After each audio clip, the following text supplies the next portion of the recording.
Rodando o reloginho. Estamos aqui, né, com o segundo ano. Vanessa Loureiro, Letícia Antônio, Clara, deixa eu ver quem mais temos aqui.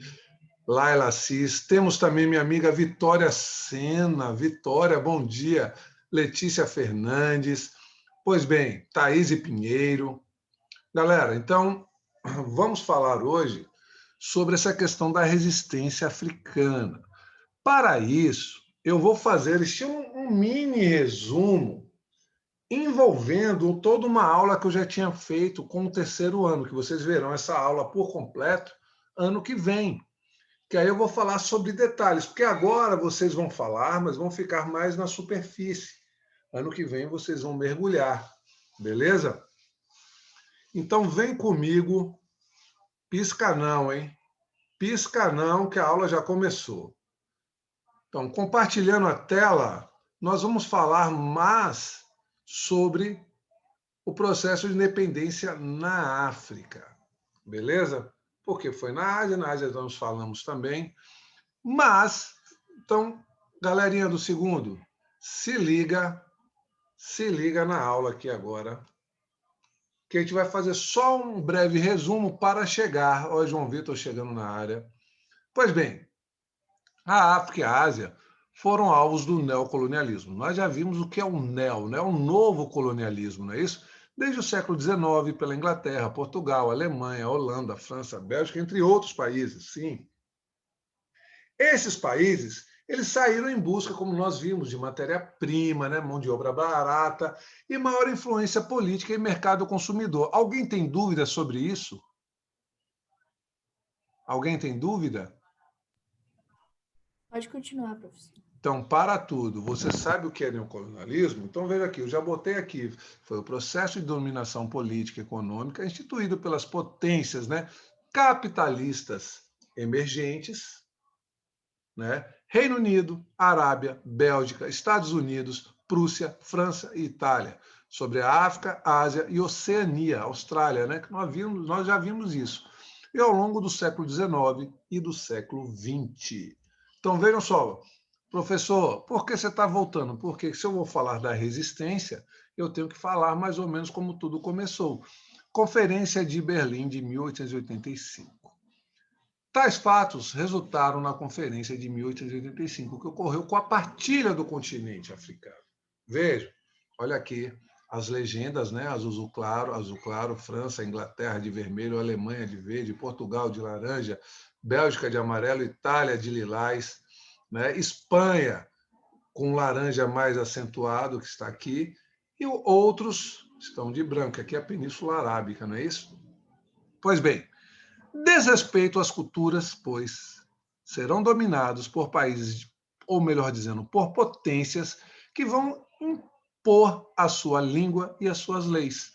Então, ou seja, a partir desse momento, quando chegam essas potências, né, elas vão impor tudo e vão sugar o máximo. Lembre-se que a África ela é cheia de etnias, várias etnias, né? Então, uma riqueza cultural gigantesca. Eu não posso esquecer que a África é o berço da civilização da humanidade.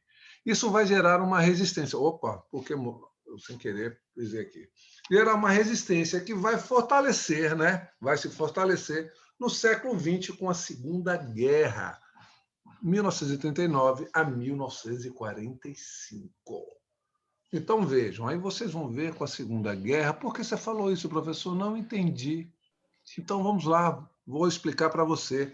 Sim, com a Segunda Guerra Mundial, vários países vão ter o quê? Gasto suas energias, suas forças, sua reserva de dinheiro. Concorda comigo? Sim. Por quê, professor?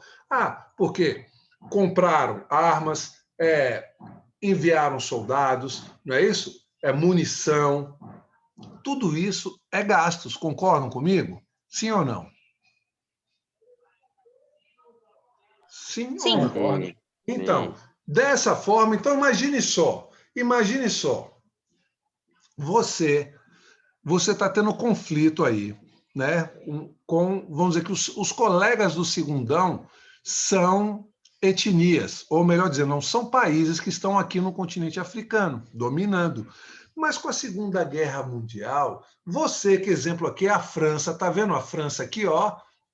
Será que a França, depois da Segunda Guerra Mundial, vai ter poder econômico, político, força para fiscalizar essas colônias? Quero ouvir vocês.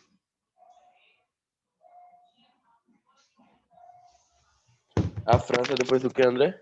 Depois da Segunda Guerra Mundial. Será que vários países, após a Segunda Guerra Mundial, a própria Alemanha, né, que a Alemanha ela vai ser derrotada, será que ela vai ter forças para fiscalizar as suas colônias? Não. Não. Então é o que vai acontecer. Tanto que é que a França, Portugal, eles não vão ter essa resistência. Então me diga uma coisa, pensa comigo. Aqui na África, ó, cada espaçozinho desse era uma etnia, eram várias etnias, ó, pelo continente africano todo. Então eles estavam sob o controle dos europeus. Mas a partir do momento que os europeus começam a sair, vocês viram que o neocolonialismo, né, velho, o imperialismo ou o neocolonialismo, ele pode ser feito de várias formas. E uma dessas formas é quando a metrópole ou a grande potência pega um líder tribal. Não viram isso comigo? Viram ou não? Vimos. Então, a partir do momento que essa potência europeia sai, não vai gerar um conflito daquele líder com a população local, porque não gostava do domínio europeu? Então, vai gerar um conflito. Então, veja, por isso que eu botei aqui o que vai se fortalecer no século XX com a Segunda Guerra, de 39 a 45. Então, vamos lá. Confira comigo. Com o fim da Segunda Guerra Mundial, olha lá a explosão, né, as imagens, os países imperialistas tiveram que arcar com suas reconstruções, todos os países. Assim, perderam a força sobre os seus domínios na colonização. Alguém não entendeu isso? Alguém não entendeu? Então vamos lá. Professor, a Inglaterra não foi invadida e mesmo assim ela vai perder o foco? Isso é uma boa pergunta. Sim, veja bem, ela não foi invadida, concordo com você, porém foi bombardeada e, sendo assim, terá que se reconstruir. Concordam comigo? Tanto é que Churchill, né, velho? Churchill, ele começa a ver a Inglaterra assim, meu irmão, os alemães estão chegando, estão, né, ataques aéreos, então vão arruinar com a Inglaterra. Por isso que aí eles vão se coligar e vão caçar, né, tentar decifrar os planos de Hitler para tentar acabar com a força alemã. E isso vai ficar claro para os africanos e asiáticos. Então vejam, as grandes potências, elas vão ter que gastar dinheiro reconstruindo os seus territórios. Então vejam só, a Organização das Nações Unidas, a ONU, criada em 1945, tem como principal objetivo colaborar com o desenvolvimento dos povos e estabelecer a paz. Era esse o objetivo, evitando conflitos armados e buscando soluções pacíficas, galera. Ó, peace para os problemas. Então a ONU não vai gostar de nenhuma forma de governo ditatorial, né, entre essas colônias. Então a ONU ela vai intervir nisso. A ONU vai repudiar a guerra, a tortura, o terrorismo, irá fazer pressão aos países filiados à instituição que tinham colônias e outros que não possuíam colônias. Então vejam só. Por isso que vai começar todo o processo de descolonização. Aqui eu já vou passar, que não tem a ver com a gente, né? Pois bem, vou ir para onde? Processo aqui, Conferência de Berlim. Novembro de 1884 a fevereiro de 1885. Então ele começa em novembro, mas vai finalizar em fevereiro de 85. Estiveram presentes nações imperialistas do século XIX, Estados Unidos, Rússia, Grã-Bretanha e Inglaterra, né? Ou seja, Dinamarca, Portugal, Espanha, França, Bélgica, Holanda, Itália, Império Alemão, Suécia, Noruega, Império Austro-Húngaro, né, que depois vocês foram derrotados, o Império Turco-Otomano, né, que eram os árabes. Pois bem, perceba que alguns países participantes não possuíam colônias na África. Olhem a legenda e olhem o texto. Né? Na África, como o Império Alemão, Império Turco-Otomano e Estados Unidos. No entanto, cada um deles tinha interesse em obter um pedaço do território africano, ou melhor, garantir tratados de comércio. Então, todo mundo vai querer buscar isso. Todo mundo vai querer pegar uma fatia. Beleza? Vamos lá. Século XX, nós vimos isso. Foi logo no início da aula, das nossas aulas sobre, né, todo esse processo e do imperialismo, do neocolonialismo, e nós vimos isso.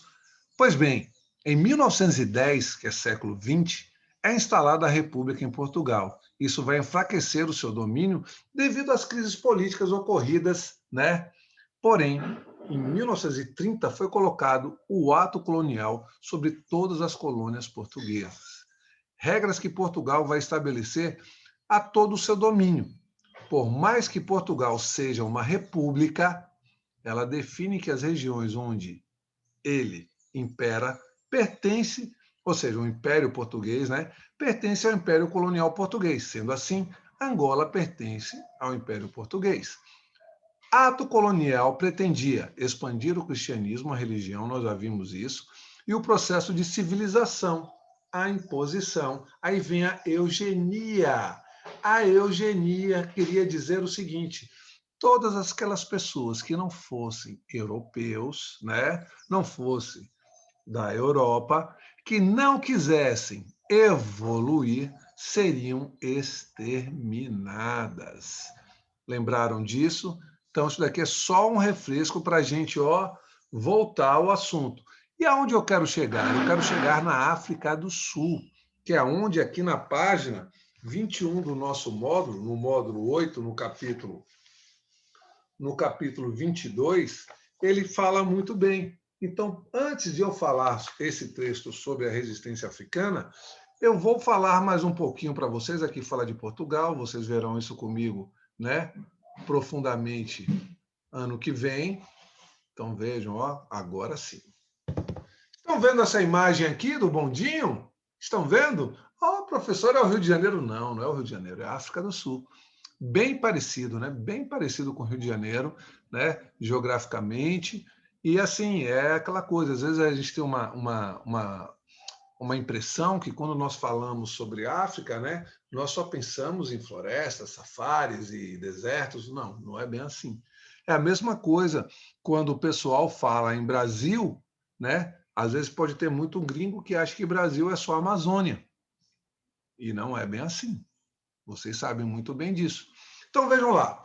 Processo de independência da África do Sul. Porque isso nós vamos falar sobre a Guerra dos Bóeres, que pode ser um vídeo. Então, sobre a África do Sul, vocês vão poder falar sobre o apartheid, sobre os Boers. Então, vamos ver o que é que diz aqui. Localizada no extremo sul do continente africano, ela foi colonizada a partir do século XVII, presta atenção, por holandeses, franceses e alemães. Então, holandeses, franceses e alemães. Sendo uma das poucas regiões da África com grande população de origem europeia. Então, vou voltar aqui, né? Século XVII, colonizadas por holandeses, franceses e alemães, sendo uma das poucas regiões da África com grande população de origem europeia. Língua derivada do holandês, Afrikanders, né? O Afrikander, ou Afrikanderes ou Boeres, colonos eurodescendentes do sul da África, e defendiam uma organização racista da sociedade que lhes garantia o controle da política e das terras, da riqueza, e discriminava a maioria sul-africana que habitava a região. Então, era aquela parte europeia dentro da África do Sul que, né, agia com uma extrema segregação. Mas, gente, calma, que por enquanto isso não é lei. Isso só era um costume que era colocado por por esse pessoal, né, europeu que vivia ali. Então, vejam só, no final do século XIX, o Reino Unido, a Inglaterra, lógico, começou a dominar a região, instalou um governo colonial para explorar as riquezas locais, ó, sugar as riquezas, né? Então, vejam, sendo assim, os africâners, né? Quem eram os africâners? Língua derivada, né, dos holandeses, né? Então, vejam, holandeses e tal, vão começar um conflito, não vão aceitar essa imposição do governo inglês. Em 1881 e 1902, africâners e ingleses começam a travar uma guerra, a Guerra dos Boers. Então, vejam só. Então, o que é que acontece? Professor, a África do Sul, você me disse, né, que ela fica localizada, né, no extremo sul do continente africano. A partir do século XVII, né, ela foi colonizada por holandeses, franceses e alemães. Beleza, até aí tudo bem. Daqui a pouco, no século XIX, né, ou seja, 2 séculos depois, a Inglaterra começa a dominar essa área. Lógico que os africâners eles não vão gostar disso, porque a Inglaterra vai querer toda a riqueza para si e vai gerar esse conflito, que é a Guerra dos Boers. Apesar de vitoriosos, os ingleses, para evitar, sim, para evitar o maior, né, conflito com os africanos, ou melhor, uma guerra civil, né, passaram a dar mais autonomia a esse grupo e vão criar a União Sul-Africana em 1910, tendo como ligação apenas formal com o Reino Unido. Então, a mesma coisa. A Inglaterra vai falar, não, beleza, ó, para não ter um conflito maior, deixa aqui, ó, uma área, os africanos, né, eles teriam uma certa autonomia, uma certa independência, porém, é tudo nosso e nada deles. Então, vejam só, vamos nós. Africanders igual a segregação, separação. Então, o apartheid, né, foi uma política de segregação, ou melhor dizendo, de separação aonde? Na África do Sul. Então, foi um regime, né, de segregação racial jurídica, agora sim, colocado em forma de lei. Então, agora ele está em forma de lei, implementado na África do Sul entre os anos de 1948 a 1994. Então, século XX, segundão, não permitindo o acesso dos não brancos. Então, vejam só o seguinte.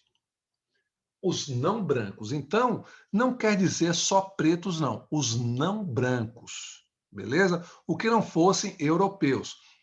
Propriedade de terra não eram permitidos. Frequentar os mesmos espaços públicos, os melhores salários, então ganhavam merrecas, e o direito ao voto. Então, não existiam praticamente, só tinham obrigações, beleza? Não esqueça, foi no século XVII que os holandeses, estou falando do slide anterior, né? Através da Companhia das Índias Orientais Holandesas, os boeres agricultores passaram a viver na região, escravizando os nativos. Então, não posso esquecer, os holandeses, depois a Inglaterra chega lá. Então, ó, boeres. Boeres, você que quer falar sobre essa guerra, eu estou te dando tudo, ó, de mão beijada. Vamos nós. Século XIX, Império Britânico passou a disputar territórios, obrigando os boeres, né, a migrar para a região norte da África do Sul, formando a República Independente de Orange e Transvaal. Ou seja, vocês vão ver que a mineração, né, vocês vão ver, calma. Em 1880 e 1881, com a descoberta de ouro, ó lá, como eu falei, e diamantes, deu início à Primeira Guerra dos Boeres, colocando em xeque os interesses holandeses e britânicos. E de 1889 a 1902, a Segunda Guerra dos Boeres, quando o Império Britânico anexou as repúblicas de Orange e Transvaal aos seus territórios, formando a União Sul-Africana, Transvaal, região do Cabo, Orange, Natal, igual neocolonialismo britânico. Então era tudo deles e nada mais dos holandeses. Com o domínio britânico, irá originar um partido reunido nacional. Os partidos de origem africana que passam a disputar o poder no parlamento. Vocês sabem o que é parlamento, né? Já vimos isso na Revolução Inglesa. Proibindo a participação de não brancos na política. Em 1910, os africanos chegaram ao poder do primeiro-ministro Louis Botha. Então, ou seja, que introduziu, olha lá, vou lá, em 1910, os africâners chegaram ao poder do primeiro-ministro Luiz Bota, que introduziu a lei de aos não brancos não poderiam quebrar contratos de trabalho com os brancos. Então, me diga uma coisa, se você fosse, né, um afrodescendente, ou melhor dizendo, você fosse um preto, você tivesse, exemplo, um contrato de trabalho com Vani, com Vanessa, você não poderia quebrar. Por mais que você achasse injusto, mas você não poderia quebrar esse contrato. Em 1918, os não brancos, né, sendo obrigados a viverem em bairros específicos. Então, na África do Sul, tinha bairros de, né, um bairro tal, só pretos, um bairro tal, caboclos, outro bairro tal, né, onde há uma miscigenação. Então, eles queriam dividir por classe, igual esses filmes que a gente vê, 13º Distrito, 14º Distrito. Então, vejam, gente, e não para por aí, não. Não para por aí, não. Aonde vocês vão ver que a população, né, descendente de africanos, ou seja, eles eram proibidos de ter relações sexuais com outras etnias e dentro da própria etnia. Por que isso?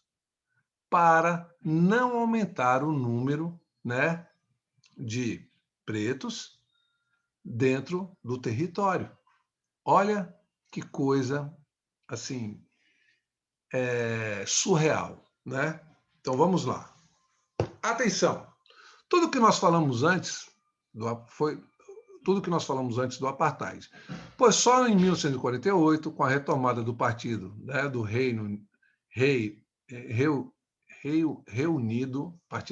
Partido Reunido Nacional, através do primeiro-ministro Daniel François Malan, formou-se, né, a colisão entre os partidos de supremacia branca, originando o Partido Nacional, que criou as leis de segregação.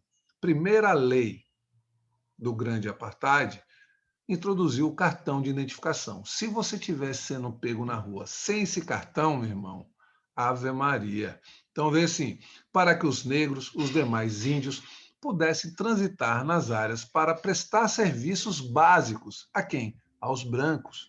Então, olha a crueldade. Então, se você não tivesse esse cartão, você era preso. Então, em 1950, foram criados conselhos para definir as etnias dos não identificados e vão habitar a bairros específicos. Professor, quer dizer que a segregação agora é por etnias? Isso mesmo, por etnias. Então, cada bairro seria uma etnia, galera. Vejam, além disso, olha lá, falta um tempinho aqui, mas dá tempo. Além disso, as etnias não poderiam realizar matrimônio, olha lá, matrimônio entre elas. E a situação agravou mesmo com a lei da imoralidade. Então anota aí, ó, a lei da imoralidade que proibia o sexo entre etnias diferentes. E qual seria o objetivo dessas leis? Eu já até falei. Qual seria o objetivo de proibir, né? Qual seria esse objetivo de proibir o sexo entre as etnias? Para que não aumentasse a população dessas etnias. Não é mesmo? Então vejam, a Lei Bantu, em 1953. A Lei de Educação Bantu, em 1953, assegurou que a educação recebida pelo povo africano fosse inferior à dos demais raças. Então, galera, presta atenção. Vou falar de novo, alô, notícia urgente. A Lei Bantu, de 1953, assegurou que a educação recebida pelo povo africano fosse inferior aos das demais raças, de modo a preservar uma classe de trabalho negra, barata e facilmente explorável pelos capitalistas brancos. Então, eu falo segundão, acorda segundão. Se a gente não for pela educação, não for pelo conhecimento, a gente só cria obstáculos para a nossa vida. Então é o seguinte, não tem outro caminho. O sistema educacional foi separado entre brancos e não brancos. Então, olha a crueldade, olha essa crueldade. A resistência ao apartheid era feita desde 1912 pelo Congresso Nacional Africano, o CNA. Então, ó, quem foi esperto, Congresso Nacional Africano, CNA. partido que defendia os direitos dos negros. Em 1960, foi organizada pelo CPA, Congresso Pan-Africano, uma organização formada na Europa, sim, atuante dentro da Inglaterra, dentro do Reino Unido, para discutir as questões referentes à situação dos negros na África. Uma manifestação pacífica no bairro de Sharpeville, né, ou Sharperville, em Joanesburgo, que foi violentamente reprimida pelo governo, causando um total de 69 mortos e 180 feridos. Calma, calma, que tem uma luz no fim do túnel. Bom, chegou ele é essa luz, Nelson Mandela. Liderança política do CNA, né? Já vimos o que é o CNA, passou a reivindicar a postura mais radicais do partido, formando uma ala de luta armada. Então, vejam, Mandela ele falou, meu irmão, não podemos nos calar para participar de sabotagens como instalação de bombas em prédios do Estado. A repressão do governo cresceu ainda mais. Em 1962, através da Revolução, né, de 1761, a ONU condenou as práticas racistas do Estado sul-africano, promovendo um embargo econômico e militar, isolando a África do Sul em suas relações internacionais. Lógico. Tamanha crueldade, né? Essa atitude fez com que o governo sul-africano decretasse a independência em relação à comunidade britânica, aumentando a repressão ao povo africano. Em 1964, a língua africana foi obrigada a ser introduzida nas escolas de negros, causando uma grande greve de estudantes no bairro de Soweto, em Joanesburgo, onde vai acontecer, né? Vai acontecer uma morte de um jovem, né, que vai virar um fato histórico. Pois bem, Frederick William de Klerk, no ano de 89, de Klerk se tornou presidente alegando o fracasso do apartheid. E foi no governo dele que, em 1990, o parlamento foi aberto aos partidos de não brancos. Em 1994, sim, ele chegou para ficar. Nelson Mandela foi eleito o primeiro presidente negro na África do Sul, colocando o fim da apartheid e promovendo as eleições multirraciais, onde o CNA ganhou a maioria das cadeiras do parlamento. Yes! Então, voltando aqui, galera, eu não posso esquecer. CNA, Congresso Nacional Africano. Quem vai liderar e vai pôr fim ao apartheid, à segregação racial, é Nelson Mandela. Beleza? Alguma dúvida? Vamos agora para a segunda aula. Já vou entrar rapidamente para nós debatermos um pouco sobre a questão da resistência africana e do Holocausto. Beleza? É VaptVupt, é só desplugar aqui e botar o novo login. Tranquilo? André, Então, oi, diga. essa aula agora vai até 10 horas e depois só começa às 10h20. Você vai abrir um login agora só até 10 horas? A gente entra às 10h20, a gente está indo às 10h20. Beleza? Tá bom. Então, eu vou postar um filmezinho sobre o apartheid também, só para vocês notarem, aí vocês assistem depois. Quem quiser falar sobre o apartheid, também está valendo. Então, galera, ganhar os 4 pontos, hein? Acredito em vocês. Ah, professor, eu posso falar sobre a questão da Guerra dos Boers, posso falar sobre a Guerra Anglo-Zulu, posso falar também, está aqui no coisa. Posso falar sobre o Holocausto Negro? Vamos ler sobre o Holocausto Negro e aí vamos chegar a essa conclusão, né? Vamos pegar todas as informações e produzir um conhecimento. E eu tenho certeza que o segundão vai detonar. Beleza, galera? Então, 10h20 eu estou de volta. Aquele abraço. Tchau, André. Até daqui a pouco. Falou, André. Falou, olá, hein? Até daqui a Quero pouco. geral. Até daqui a pouco, André. Falou.